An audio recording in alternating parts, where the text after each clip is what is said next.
Chapter 28. What happened to Candide, Cunegonde, Pangloss, Martin, etc. "Forgive me once again," Candide said to the Baron. "Forgive me, reverend father, for having run you through with my sword." "Let's say no more about it," replied the Baron. "I was a little too hasty, I admit it. But since you want to know how it happened that you saw me as a galley slave, I'll tell you that after I'd been cured of my wound by the brother apothecary of the college, I was captured and taken away by a detachment of Spaniards. I was imprisoned in Buenos Aires just after my sister had left. I asked to be sent back to Rome to the Father General. I was appointed chaplain to the French ambassador at Constantinople. One evening, less than a week after I'd taken up my duties, I found myself with a very handsome young officer of the Sultan's palace. It was hot, and the young man decided to bathe, so I took the opportunity to bathe also. I didn't know it was a major crime for a Christian to be found naked with a young Mussulman. A judge had me beaten 100 times on the soles of my feet and sentenced me to the galleys. I don't think a more horrible injustice has ever been committed. But I'd like to know why my sister is working in the kitchen of a Transylvania sovereign who's taken refuge with the Turks." "And you, my dear Pangloss," said Candide, "how is it possible that I've found you again?" "It's true," said Pangloss, "that you saw me hanged, and I was naturally supposed to be burned, but you remember that it began pouring rain when they were about to roast me. The storm was so violent that they gave up hope of lighting the fire. I was hanged because they had nothing better to do. A surgeon bought my body, took me home, and began dissecting me. First he made a crucial incision from my navel to my collarbone. I had been hanged as badly as anyone could be. The executioner of the Holy Inquisition, a subdeacon, was wonderfully adept at burning people, but he wasn't accustomed to hanging them. The rope was wet and kinked, so it didn't slip properly. In short, I was still breathing. The crucial incision made me let out such a loud yell that my surgeon fell back in terror. Thinking he'd been dissecting the devil, he ran away, dying of fear, and fell down the stairs. Hearing the noise, his wife rushed in from a nearby room and saw me lying on the table with my crucial incision. She was even more frightened than her husband. She ran out of the room and fell on top of him. When they'd both recovered their wits a little, I heard the surgeon's wife say to him, "Whatever made you decide to dissect a heretic, my dear? Don't you know the devil is always in the bodies of such people? I'll go get a priest to exorcise him right away." I shuddered when I heard this. I gathered the little strength I had left to cry out, "Have pity on me!"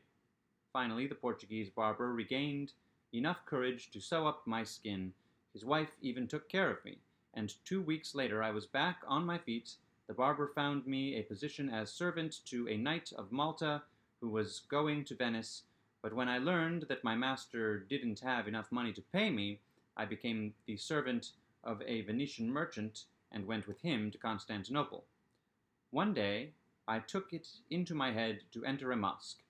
There was no one inside except an old priest and a pretty young worshipper saying her prayers. She was wearing a dress with a very low neckline, and between her breasts she had a beautiful bouquet of tulips, roses, anemones, buttercups, hyacinths, and auriculas. She dropped her bouquet. I picked it up and put it back with zealous respect. I took so long to put it back that the priest became angry, and when he saw I was a Christian, he called for help. I was taken before a judge who had me beaten 100 times on the soles of my feet and sent me to the galleys.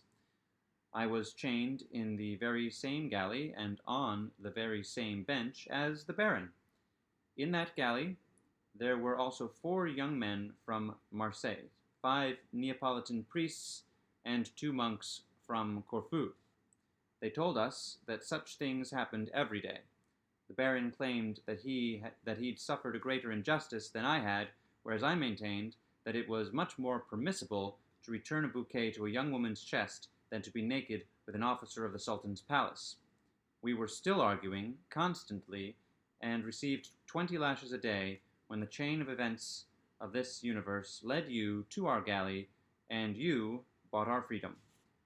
Tell me, my dear Pangloss, said Candide, when you were hanged, dissected, cruelly beaten, and forced to row in a galley, did you still think that everything was for the best in this world? I still hold my original opinions, replied Pangloss, because after all I'm a philosopher, and it wouldn't be proper for me to recant, since Leibniz cannot be wrong, and since pre-established harmony is the most beautiful thing in the world, along with the plenum and subtle matter. Chapter 29. How Candide found Cunegonde and the old woman again. While Candide, the Baron, Pangloss, Martin, and Cacambo were relating their adventures, reasoning about the contingent or non-contingent events of this universe, and arguing about cause and effect, moral and physical evil, freedom and necessity, and the consolations that one can find when one is a slave in a Turkish galley, they landed on the shore of the Sea of Marmora, at the house of the Prince of Transylvania. The first thing they saw was Cunegonde and the old woman hanging towels on a line to dry. The Baron turned pale at this sight.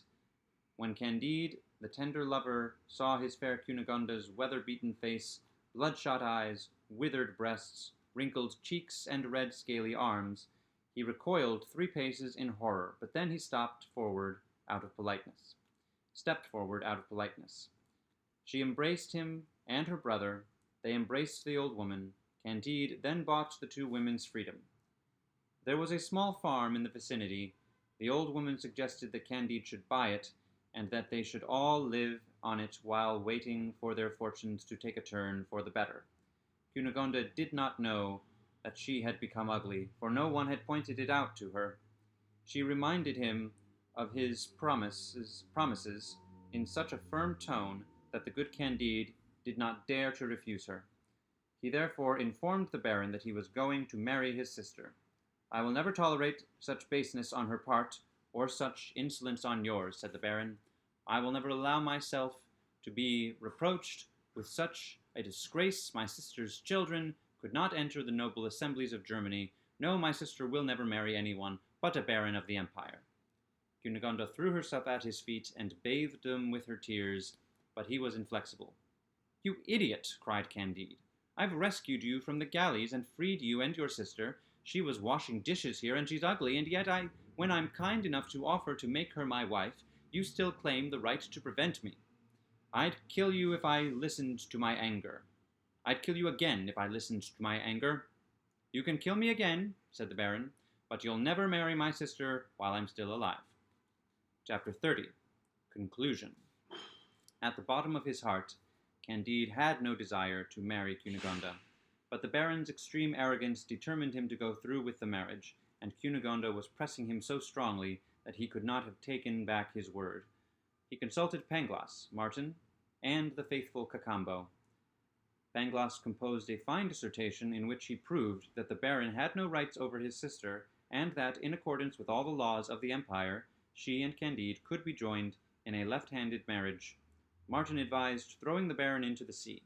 Cacambo decided that he should be returned to the Levantine captain and made a galley slave again, then sent back to the Father General in Rome on the first ship. This was judged to be an excellent idea. The old woman approved of it, and nothing was said to the Baron's sister. The plan was carried out with the aid of a little money, and they had the pleasure of triumphing over a Jesuit and punishing the haughtiness of a German baron. It would be natural to assume that Candide, now married to his mistress after so many disasters, and living with the philosopher Pangloss and the philosopher Martin, the prudent Cacambo, and the old woman, and having brought back so many diamonds from the land of the ancient Incas, would lead the most pleasant life in the world. But he had been so cheated by the Jews that he had nothing left but his little farm. His wife, growing uglier every day, became shrewish and unbearable. The old woman was infirm, and even more irascible than Cunegonde. Cacambo, who worked the garden and went into Constantinople to sell vegetables, was worn out by his work and cursed his fate. Pangloss was in despair at not being able to shine in some German university. As for Martin, he was finally convinced that people are equally wretched everywhere, so he bore everything with patience. Candide, Martin, and Pangloss sometimes discussed metaphysics and morals. From the windows of the house they often saw boats laden with effendis, pashas, and cadis who were being exiled to Lemnos, Mytilene, or Erzurum. They also saw other cadis, pashas, and effendis coming to take the places of the exiles, and then being exiled in their turn. They saw skillfully stuffed heads being taken to the Sublime Porte. These sights stimulated their discussions, but when they were not arguing, their boredom became so oppressive that one day the old woman was driven to say, "I'd like to know which is worse, to be raped 100 times by Negro pirates, to have one buttock cut off, to run the gauntlet in the Bulgar army, to be whipped and hanged in an auto da fe, to be dissected, to be a galley slave, in short, to suffer all the miseries we've all gone through, or to stay here doing nothing?" "That's a hard question," said Candide. These remarks gave rise to new reflections. Martin concluded that man was born to live in either the convulsions of distress or the lethargy of boredom. Candide did not agree, but he affirmed nothing. Pangloss admitted that he had always suffered horribly, but having once maintained that all was for the best, he still maintained it without believing it. One day something happened which confirmed Martin in his detestable views, made Candide waver more than ever, and disconcerted Pangloss. Paquette and brother Giroflée arrived at the farm in abject misery. They had quickly squandered their 3,000 piastres, parted company with each other, become reconciled, and quarrelled again. They had been put in prison, but they had managed to escape, and brother Giroflée had finally turned Turk. Paquette had continued to ply her trade everywhere, but she no longer earned anything. "I told you so," said Martin to Candide. "I knew they'd soon spend the money you gave them, and that it would only make them worse off than before. You and Cacambo were once rolling in millions of piastres, and now you're no happier than brother Giroflée and Paquette." "Ah, my poor child," said Pangloss to Paquette, "so heaven has brought you back to us at last. Do you realize that you cost me an eye, an ear, and the tip of my nose? Just look at me now. What a world we live in!" This new turn of events prompted them to philosophize more than ever. There lived in the vicinity a famous dervish who was known as the best philosopher in Turkey. They went to consult him. Acting as their spokesman, Pangloss said to the dervish, "Sir, we've come to ask you why such a strange animal as man was ever created." "Why are you concerned about that?" said the dervish. "Is it any of your business?" "But, reverend father," said Candide, "there's a terrible amount of evil in the world." "What does it matter whether there's evil or good?" said the dervish. "When his highness sends a ship to Egypt, does he worry about whether the mice in it are comfortable?" "Then what ought we to do?" asked Pangloss. "Keep quiet," said the dervish. "I'd been looking forward with pleasure," said Pangloss, "to having a little discussion with you about cause and effect, the best of all possible worlds, the origin of evil, the nature of the soul, and pre-established harmony." At these words the dervish slammed the door in their faces. While this conversation was taking place, the news had spread that 2 viziers and the mufti had been strangled in Constantinople, and that several of their friends had been impaled. This catastrophe caused great commotion for several hours. On their way back to the little farm, Pangloss, Candide, and Martin saw a kingly-looking old man sitting in front of his door beneath an arbor of orange trees, enjoying the fresh air. Pangloss, who was as curious as he was argumentative, asked him the name of the mufti who had been strangled. "I don't know," replied the old man. "I've never known the name of any mufti or any vizier. I know absolutely nothing about the incident you're referring to. I assume that, in general, those who take part in public affairs sometimes perish miserably, and that they deserve it. But I never pay any attention to what goes on in Constantinople. I content myself with sending the fruits of my garden there to be sold. Having said these words, he invited the strangers into his house. His 2 daughters and 2 sons offered them several kinds of fruit-flavored drinks they had made themselves, as well as boiled cream with pieces of candied citron in it, oranges, lemons, limes, pineapples, pistachio nuts, and mocha coffee unmixed with any of the bad coffee that comes from Batavia and the West Indies. Then the good Mussulman's daughters perfumed his 3 visitors' beards. "You must have a vast and magnificent estate," Candide said to the Turk. "I have only 20 acres of land," replied the Turk, "which my children and I cultivate. Our work keeps us free of 3 great evils: boredom, vice, and poverty." As they were walking back to the farm, Candide deeply pondered the Turk's remarks. He said to Pangloss and Martin, "That good man seems to have made himself a much better life than the 6 kings we had the honor of eating supper with." "High position is a very dangerous thing," said Pangloss, "as philosophers have always pointed out.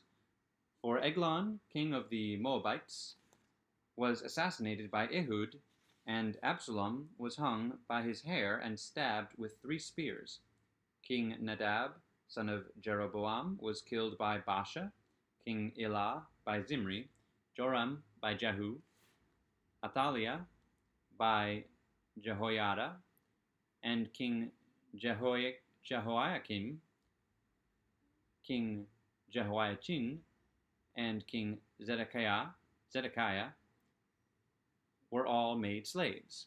You know the fate of Croesus, Astyages, Darius, Dionysius of Syracuse, Pyrrhus, Perseus, Hannibal, Jugurtha, Ariovistus, Caesar, Pompey, Nero, Otho, Vitellius, Domitian, Richard II of England, Edward II, Henry VI, Richard III, Mary Stuart, Charles I, the 3 Henrys of France, and Emperor Henry IV. You know, I also know, said Candide, that we must cultivate our garden. You're right, said Pangloss, because when man was put in the Garden of Eden, he was put there to dress it and to keep it, that is, to work, which proves that man was not born to be idle. Let's make without theorizing, said Martin. It's the only way to make life bearable. The whole group entered into this commendable plan, and each began to exercise his own talents. The little farm yielded abundant crops. Cunegonde was very ugly, it is true, but she soon became an excellent pastry cook. Paquette embroidered, and the old woman took care of the linen. Everyone made himself useful, even Brother Giroflée. He was a good carpenter, and he even became an honest man.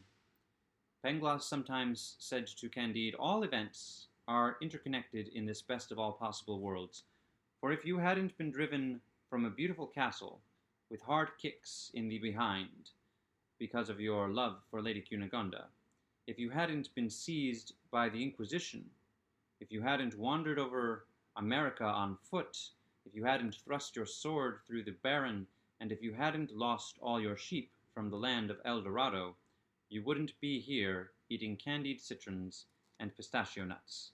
Well said, replied Candide, but we must cultivate our garden.